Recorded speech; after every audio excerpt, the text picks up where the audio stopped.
మన కష్టాలన్నీ తీరిపోయినట్టే. ఏమయ్యా నీకు అసలు బుద్ధుండే మాట్లాడుతున్నావా? బుద్ధుండబట్టేనే ఈ పెళ్లి కొప్పుకున్నాను. ఇది అన్యాయం మావయ్య, నువ్వెంత స్వార్థపరుడు అనుకోలేదు. ఏం చేస్తావురా నువ్వు? చెయ్యిరా చూద్దాం. ఇంతవరకు వచ్చాక నేను ఊరుకోను. సావిత్రిని నా కాకుండా ఇంకెవరికి వచ్చి పెళ్ళేలా చేస్తావో నేను చూస్తాను.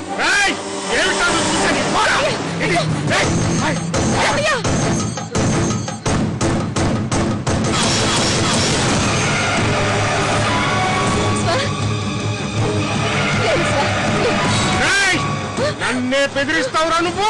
నరికేస్తాను రా నిన్ను. ఆగవయ్యా, ఏం చేస్తున్నావయ్యా? నీకు పిచ్చెక్కిందా? అవునే. అయ్యో ఆగవయ్యా, ఏంటయ్యా ఏం చేయాలనుకుంటున్నావు? అడ్డొచ్చావంటే నిన్ను కూడా నరికేస్తాను. ఎందుకయ్యా ఎందుకలా చేస్తున్నావు? నీకేమైనా పిచ్చా? చంపేస్తావా వాడిని? నరికేస్తాను రా నిన్ను.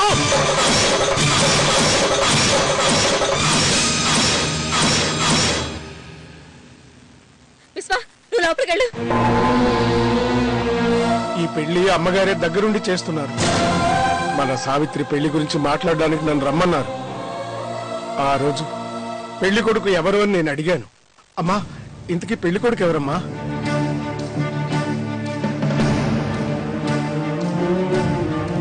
మా రాజశేఖర్.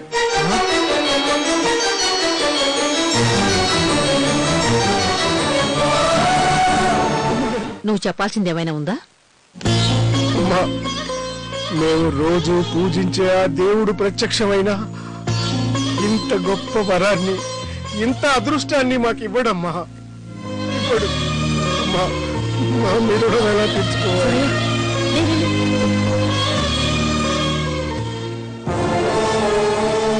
కల్లో కూడా మనం ఊహించలేని అదృష్టం మన వెతుక్కుంటూ వస్తే ఆనందించటం మానేసి అలా ఏడుస్తావేమిటే? అసలు సావిత్రి వయసేంటి, ఆ ఎమ్మెల్యే వయసేంటి? వయసులో ఇద్దరికి మధ్య 25-30 ఏళ్ళు తేడా ఉంది.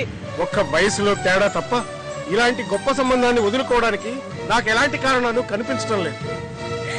డబ్బు కాసుపడి మన బిడ్డ జీవితం గురించి ఆలోచించలేకపోతున్నావు. బాగా ఆలోచించాను కాబట్టే నా బిడ్డను మహారాణిని చేయాలనుకుంటున్నాను. పెళ్లి చేసుకోబోయే అమ్మాయి అబ్బాయిలకు పసుపు పూస్తారు. మొదట అబ్బాయికి పూసిన తర్వాత మిగిలిన పసుపు అమ్మాయికి పూస్తారు. ఇది ఎంత శుభకార్యమో తెలుసా? అవునమ్మా. పెళ్లి కూతురు ఎక్కడికి వెళ్ళకూడదు. ఇంట్లోనే ఉండి అందంగా ముస్తాబవడం తప్ప ఇంకే పని చేయకూడదు. తెలిసిందా?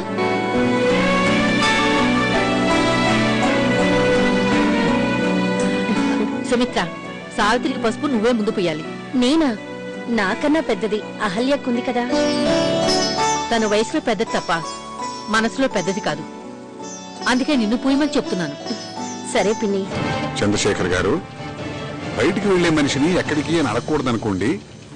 హడావిడిగా వెళ్తున్నట్టున్నారు. ఎక్కడికి? నీకు చెప్పాలా? చెప్పాలని రూలే లేదనుకోండి. చెప్పి వెళ్తే అంటే నీ పర్మిషన్ తీసుకోవాలా? మీ పనికి నా పర్మిషన్ ఎందుకు సార్? పని ఏంటో చెబితే మీ టైం వేస్ట్ కాకుండా ఉంటుంది కదా అని అడిగాను. నా టైం వేస్ట్ అవుతుందని నువ్వెందుకు అనుకుంటున్నావు? మరేం లేదు, విశ్వ కళ్యాణ మండపానికి రావటం అన్నది జరగదు. వాడికేదో సహాయం చేయాలని మీరు తాపత్రయపడితే నా ప్రయత్నాలు నేను చేస్తున్నాను. నీ ప్రయత్నాలు నువ్వు చేయి.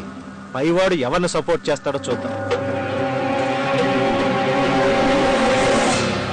వద్దు చెన్నయ్య గారు, ఆ దేవుడే చూస్తాడులే అనుకున్నప్పుడు మీరు సహాయం చేయాలని శ్రమపడిపోవటం అనవసరం.